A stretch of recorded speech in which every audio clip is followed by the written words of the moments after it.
E eu quero convidar você a abrir sua Bíblia comigo, no mesmo texto que lemos no domingo passado, Hebreus capítulo 11.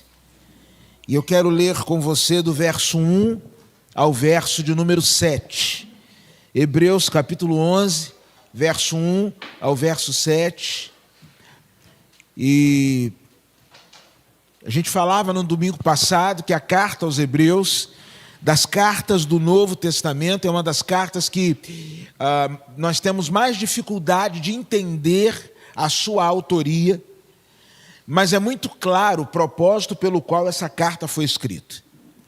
A palavra de Deus vai nos falar ou a história vai nos relatar, que essa carta foi dirigida a um grupo de judeus convertidos, a um grupo de hebreus, uma segunda geração, um grupo que não tinha caminhado com Jesus.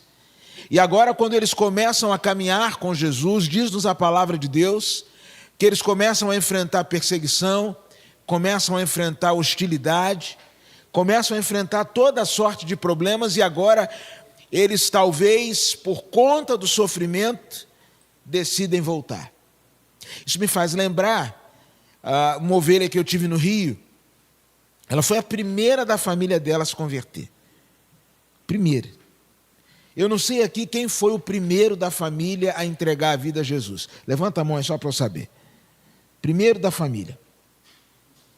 Às vezes, o primeiro da família é o que mais sofre.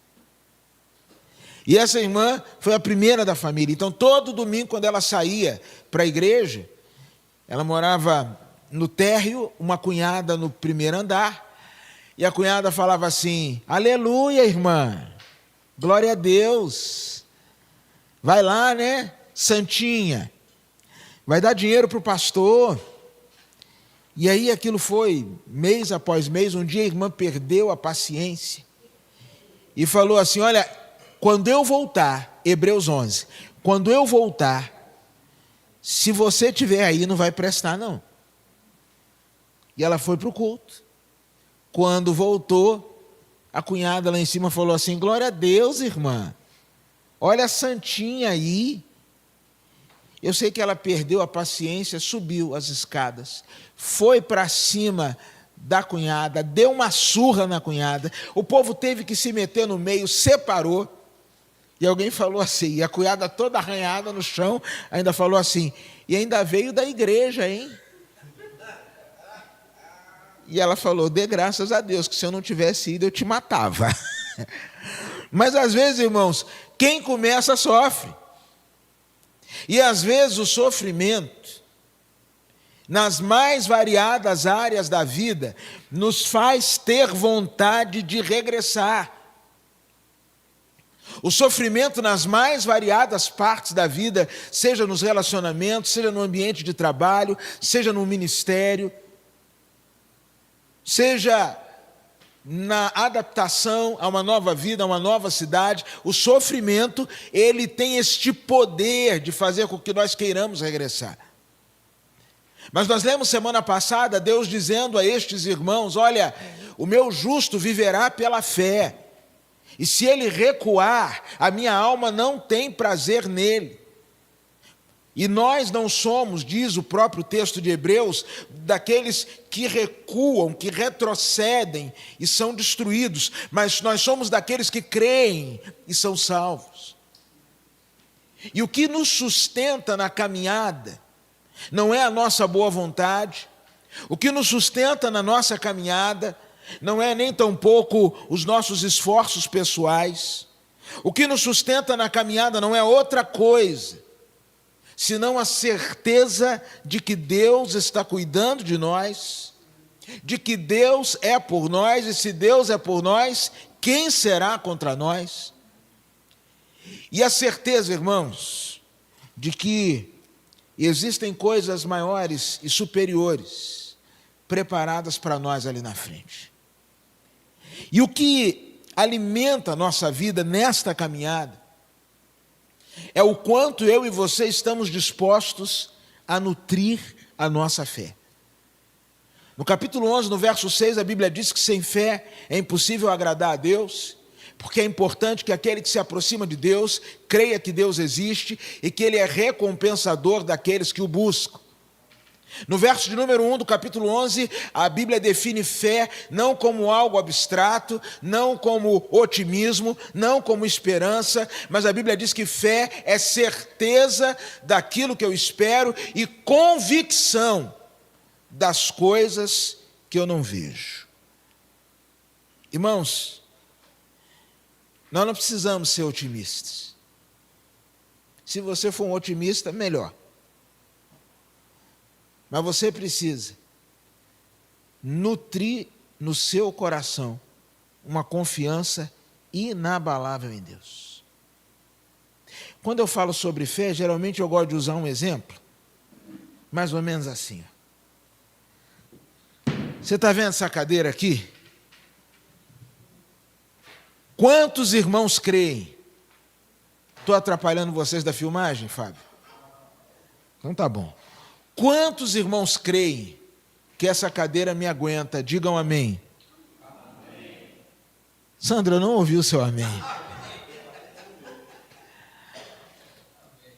Irmão, vocês tinham que ver o Sandro ontem. O Sandro estava solto ontem. E ele diz que vai hoje à noite, ele vai se soltar aqui na igreja. E quando ele se espalha, ninguém ajunta. Hoje se prepare. Quantos creem que essa cadeira, todo mundo, né? Eu também acredito que ela me aguenta. Mas deixa eu fazer uma pergunta, ela está me aguentando agora, sim ou não? Nesse momento ela está me aguentando? Eu posso dizer assim, poxa, está todo mundo sentado, e eu estou em pé, eu queria tanto sentar, eu acredito que ela me aguenta. Eu acredito que essa cadeira não vai quebrar comigo.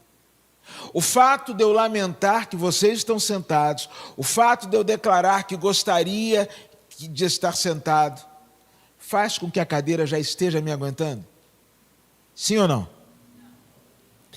O que é preciso para que ela me aguente? Obrigado, Naama. Senhor Jesus. E agora, irmãos, o que está acontecendo? Ela está me aguentando. Fé não é só eu ter uma compreensão intelectual. Fé não é só eu ter um desejo emocional. Mas fé é, sobretudo, eu tomar atitudes que me lancem de maneira irrestrita nos braços de Deus. E dentro desse texto de Hebreus capítulo 11, eu quero ler alguns versículos que vão falar sobre atitudes que podem nutrir a sua fé. A partir do verso 4, a Bíblia diz assim: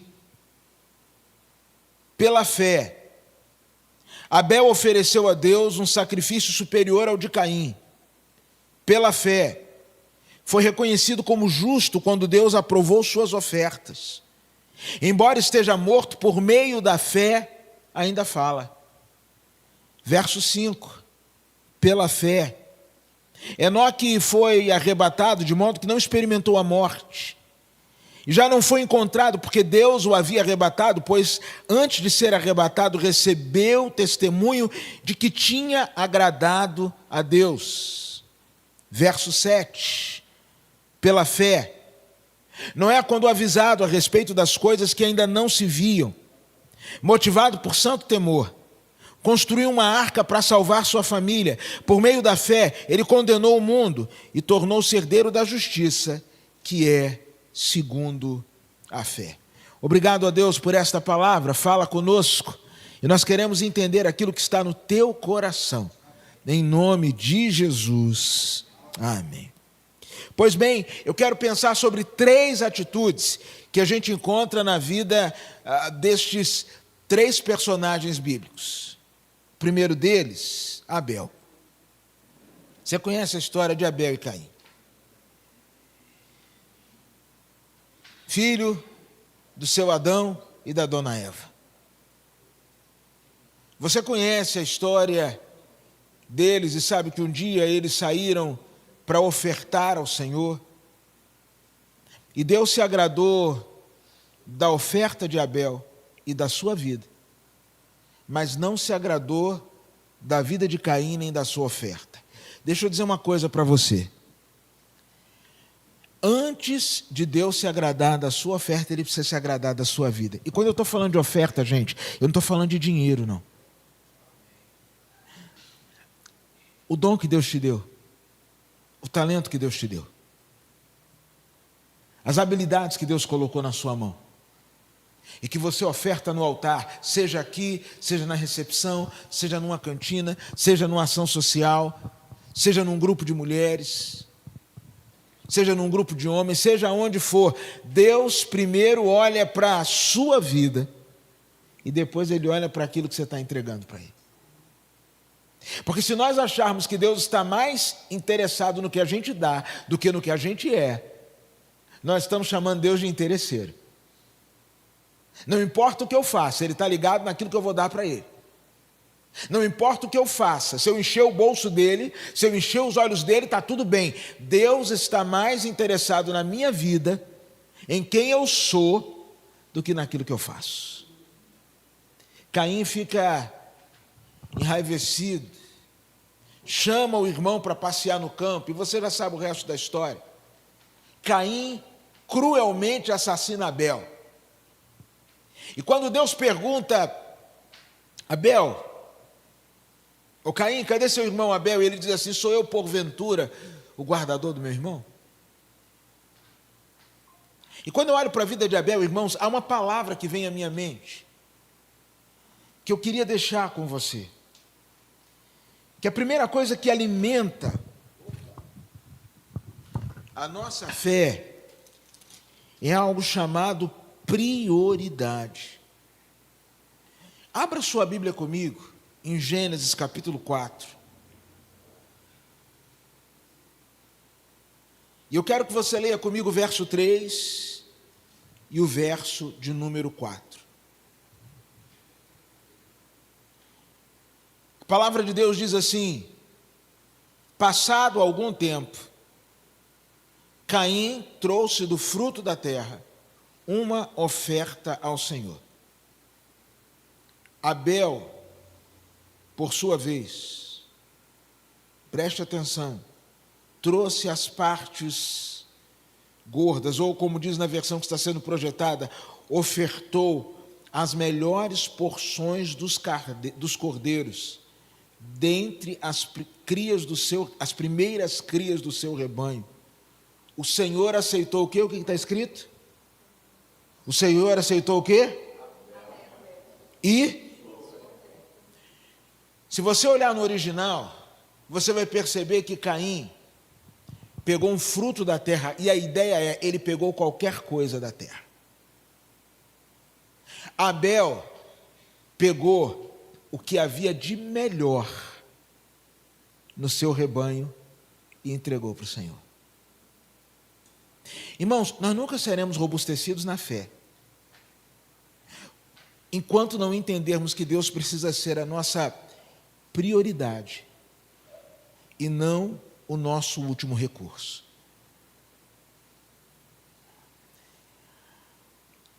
Abel, ele vai e entrega para o Senhor aquilo que ele tem de melhor. Caim também ofertou, mas ele talvez tenha pensado, como muitos de nós pensamos em vários momentos, depois que eu resolver todas as minhas coisas, depois que eu colocar tudo em ordem, aí sim eu vou ofertar ao Senhor. A palavra de Deus, Jesus disse em Mateus capítulo 6 o seguinte: mas buscar em primeiro lugar o reino de Deus e a sua justiça, e todas as outras coisas vos serão acrescentadas. Deixe-me fazer uma pergunta a você que está aqui, a você que está em casa, a você que adora conosco nesta manhã: que lugar Deus tem ocupado na sua vida?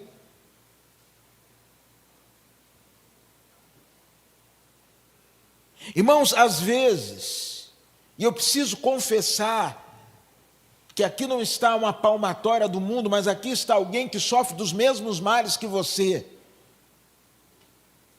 Às vezes, irmãos, nós honramos mais o nosso smartphone do que honramos a Deus. Às vezes nós honramos mais as nossas redes sociais do que honramos a Deus. Às vezes nós ficamos mais felizes quando colocamos uma postagem e recebemos 100, 200, 300, 500, 1000 likes, do que quando sabemos que o Senhor olha para a nossa vida, se agrada da nossa postura e diz: este é o meu filho amado em quem me comprazo. Irmão, você jamais vai ter uma fé robustecida. Guarde isso. Você jamais terá o melhor de Deus enquanto Deus não tiver o melhor de você. Abel, ele entrega para o Senhor o que tinha de melhor.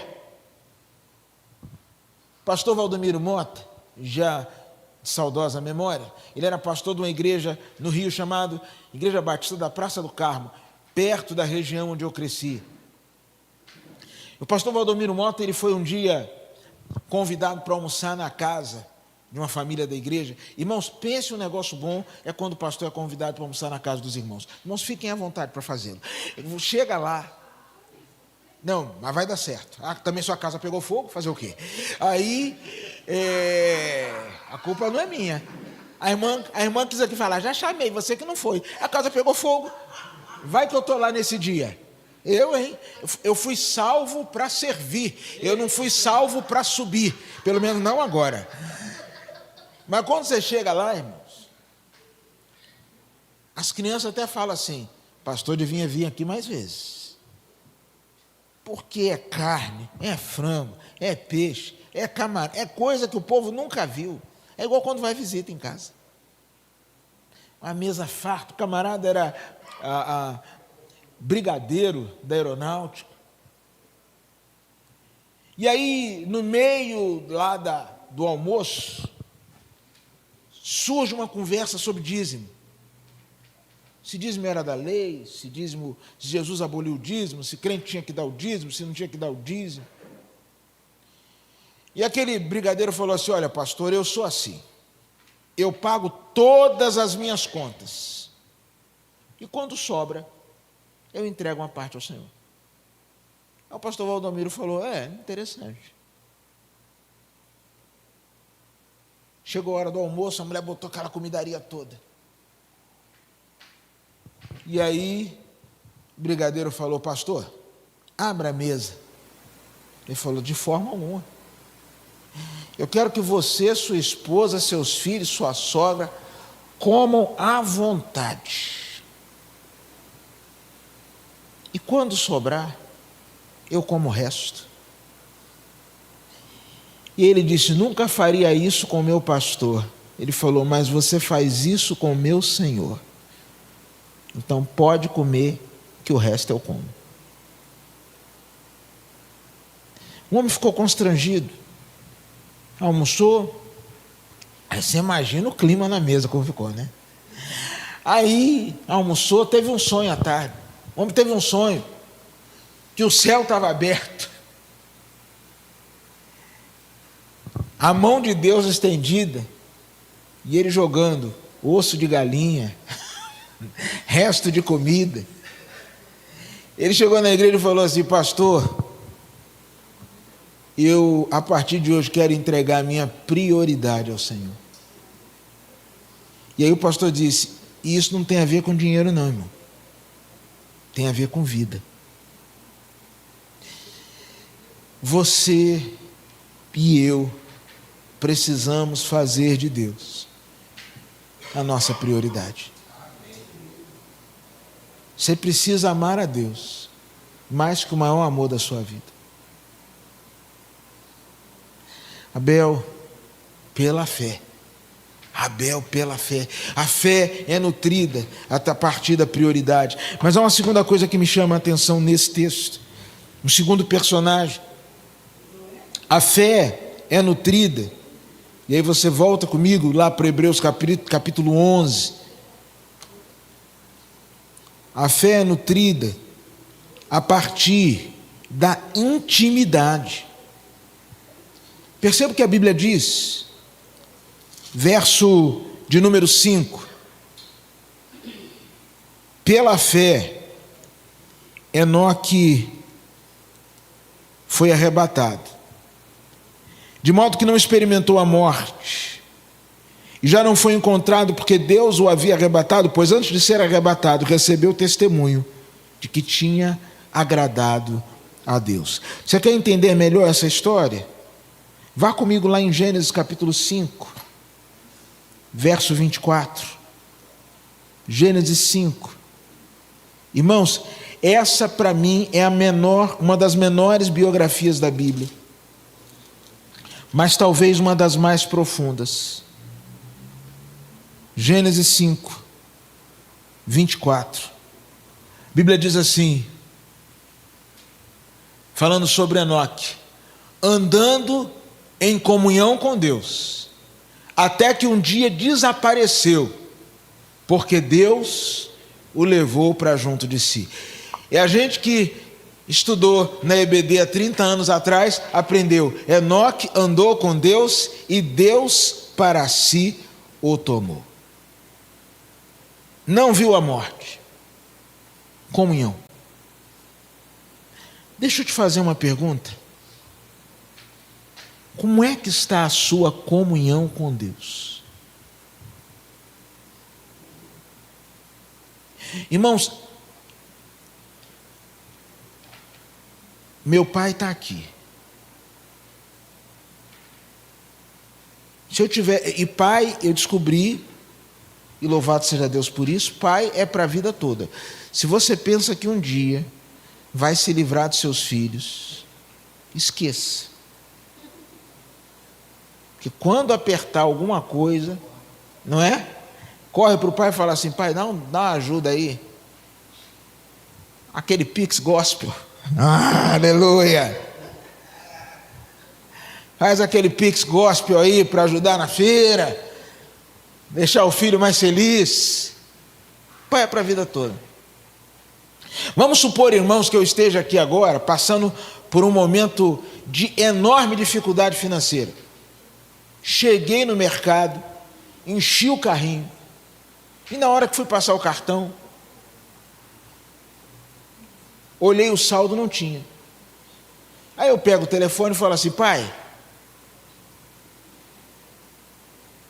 em breve, antes que o mundo acabe, eu pago o senhor. Mas por hora, dá para o senhor fazer aquele Pix Gospel? Ele diz assim: filho, espera um minutinho que eu estou fazendo. Eu vou pegar o meu carrinho, vou colocar de lado, vou sentar e não vou me desesperar. Sabe por quê? Eu conheço o meu pai. Eu não estou vendo o que ele está fazendo, mas eu sei que por conhecer o meu pai, por conhecer o caráter do meu pai, por conhecer a palavra do meu pai, se ele diz que vai fazer, ele vai fazer, é só uma questão de tempo. Passa uns minutinhos, eu vou no aplicativo. A Bíblia diz que Deus faz muito mais abundantemente além daquilo que pedimos ou pensamos. Era só R$100, ainda veio da gasolina. Aleluia, louvado seja Deus.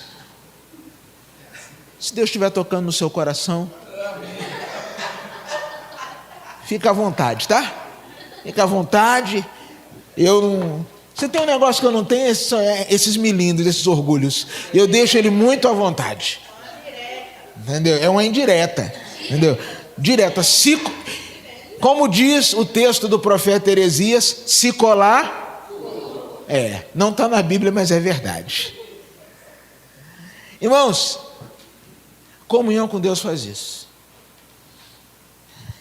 A comunhão com Deus vai gerando em você experiências com Deus, que em meio aos apertos, você até se atribula, mas você não se desespera, porque você está caminhando com Deus. Comunhão com Deus. Enoque caminhou com Deus, Enoque andou com Deus. E eu acho interessante, e me permitam aqui fazer uma alegoria.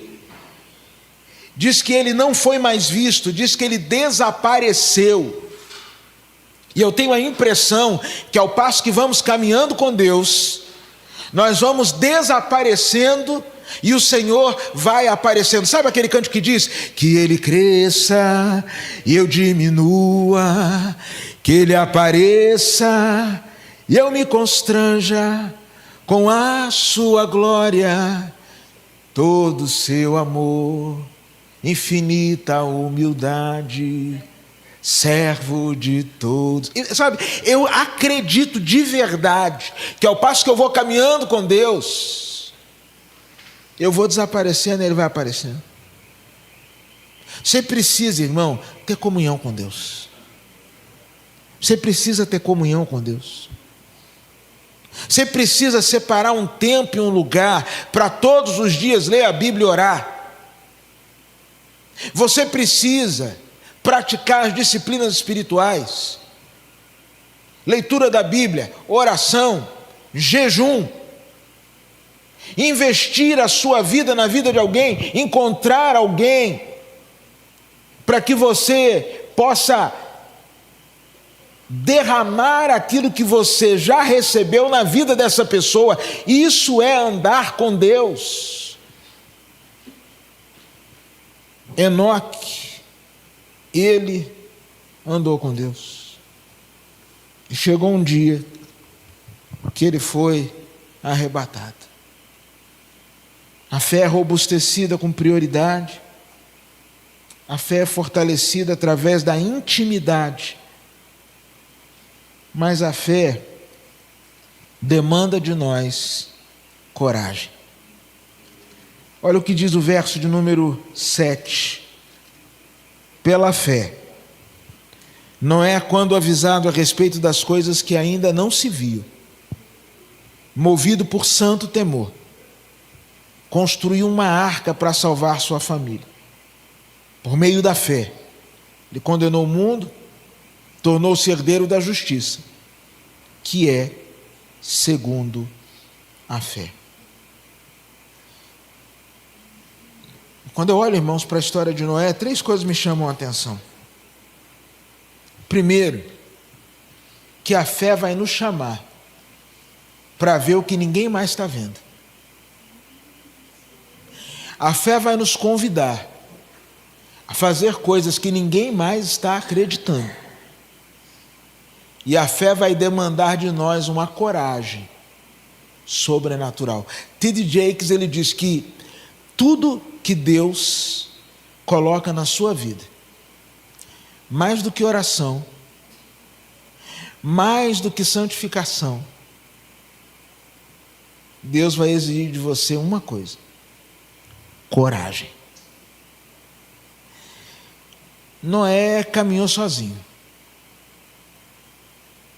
E eu vou lhes dizer uma coisa: existem momentos que você vai caminhar sozinho. Mas se você tiver recebido uma palavra do Senhor, você não precisa de mais ninguém. Você pode caminhar. Pedro, em meio à tempestade, ele acha que era um fantasma, reconhece que é Jesus, e Jesus diz assim: vem. E Pedro, ao ouvir a voz do Senhor, ele vai. O mar ainda estava agitado, as coisas ainda não tinham se acalmado, mas ele tinha uma palavra. E enquanto 11 ficaram no barco, todo mundo fala: Pedro afundou. Mas além de Jesus, quem mais na Bíblia andou sobre as águas? Porque o povo gosta de contar o fracasso dos outros. Ele afundou. Pedro tirou o olhar de Jesus e afundou. Beleza. Mas além de Jesus, quem foi o cara que andou sobre as águas? Só o Pedrão. Então, respeita. Respeita o Pedro. Antes de você falar dele, respeita. Pedro,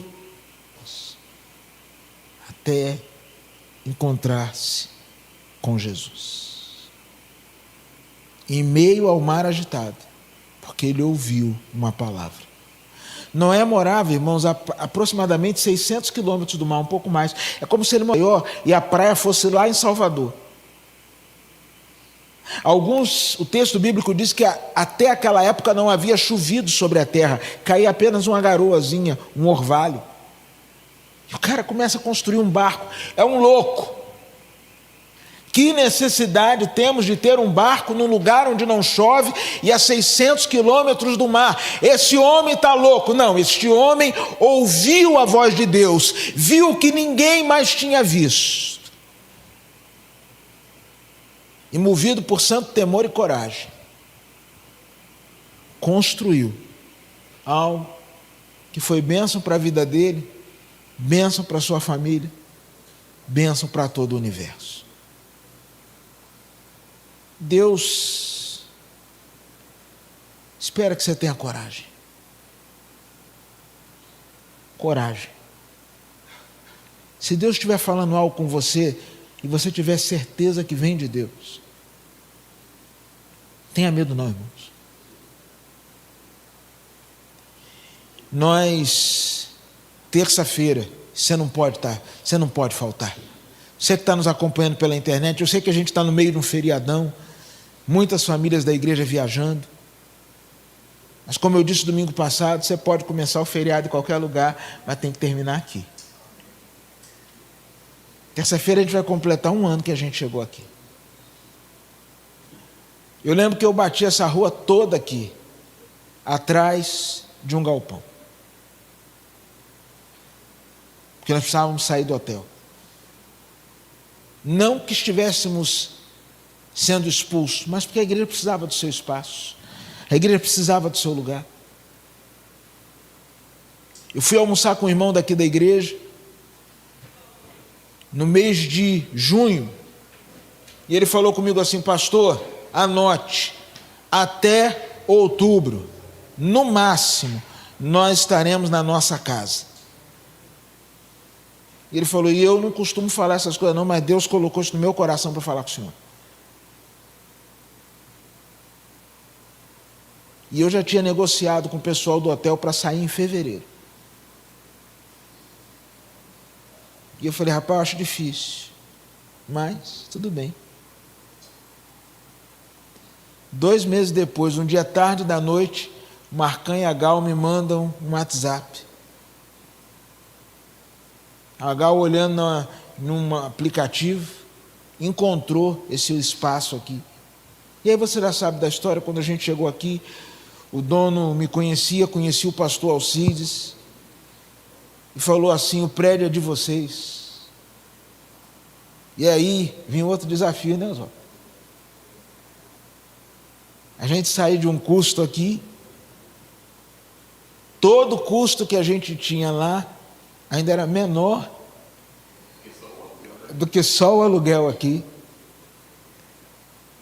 E as primeiras reuniões que a gente ia, a gente começava a reunião devendo R$1.000, irmãos. A gente tinha que pagar som, tinha que pagar o hotel, ainda pagar o músico, era R$1.100, R$1.200. Toda reunião. E às vezes eu fico pensando, onde é que eu estava com a cabeça? Mas eu tinha ouvido uma voz, uma direção de Deus, que era para fazer isso.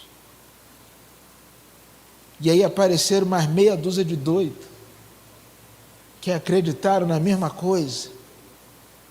E a gente foi caminhando.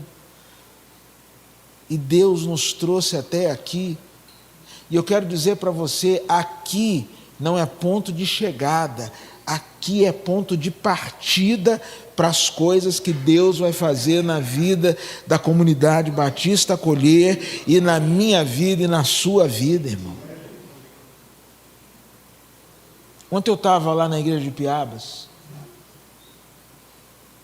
eu estava olhando o nosso ministério de adoração, de louvor. Era só um violão. Até 3, 4 meses atrás. Aí um dia eu fui na faculdade, lá resolvi um negócio, não sei se foi da TISA, nem sei o que foi. Aí parei numa lanchonete. Aí a Érica, esposa do Celso, falou comigo assim: pastor Tércio. Eu olhei, falei com ela. Aí tive a grata satisfação de rever os céus.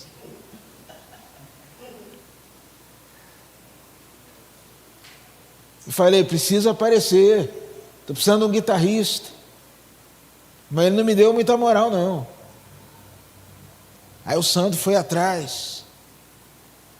Hoje a gente tem 3 bateristas, 4, 5 comigo. São 4?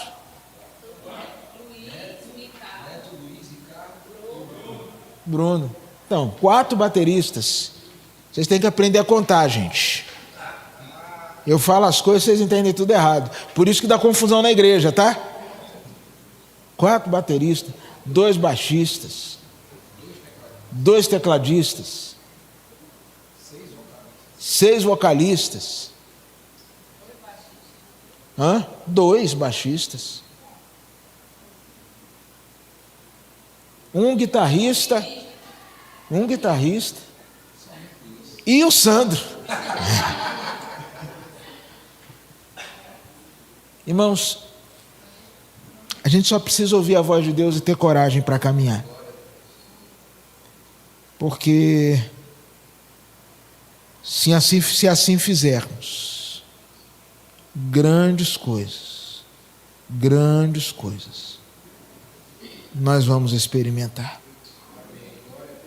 Eu não tenho dúvida disso. Alimente a sua fé.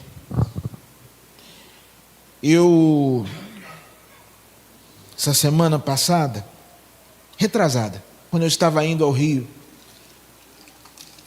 para ver meus pais, eu fiz 3 anotações que eu queria ler com você aqui, rapidinho.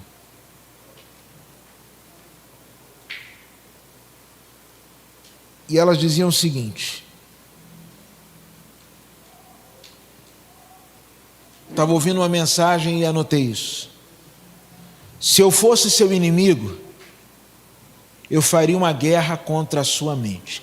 O lugar que o diabo mais ataca a gente é na mente. Tem uma música do Armando Filho que ele diz assim: lembranças do passado vêm, que querem me fazer parar, ou mesmo palavras de alguém que não quer na gente acreditar. E quase parando sem força e vigor, a gente lê a palavra e encontra bastante poder para vencer e continuar a jornada, e ver que o passado ficou para trás, pois Cristo na cruz tudo já venceu, e saber que dele não lembra mais.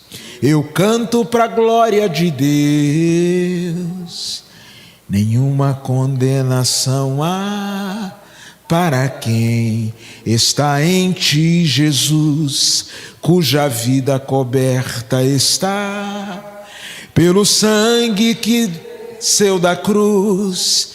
É certo que provas virão, investidas do vil tentador, mas nenhuma condenação há para quem está em ti, querido Senhor. Não permita que o inimigo bagunce a sua cabeça. Como é que eu faço isso? Encha a sua cabeça das verdades eternas e não das mentiras passageiras. Declare a palavra de Deus sobre a sua vida. Eu lá no banheiro, lá em casa, eu coloquei lá versículo, coloquei verdades que são verdades eternas de Deus. E quando o inimigo lança uma flecha, ou antes que ele lance, que eu não vou ficar esperando levar o primeiro tapa para reagir. Quem faz isso, né? Você faz isso? Vou esperar ele dar o primeiro tiro. Faz isso? Papa Mike? Não faz, vai para cima. Então, eu vou ficar esperando o rabugento, o o cão das trevas vive, eu vou antes. O sujo, vou não. E outra coisa que eu anotei, guarda isso. Uma lente desfocada captura a realidade, mas de forma equivocada. Está tudo lá, mas de forma atrapalhada. Uma lente equivocada tira uma foto, mas é tudo embaralhado. Como é que você mantém a sua lente correta? Enxergando a vida através do Senhor. Vamos orar.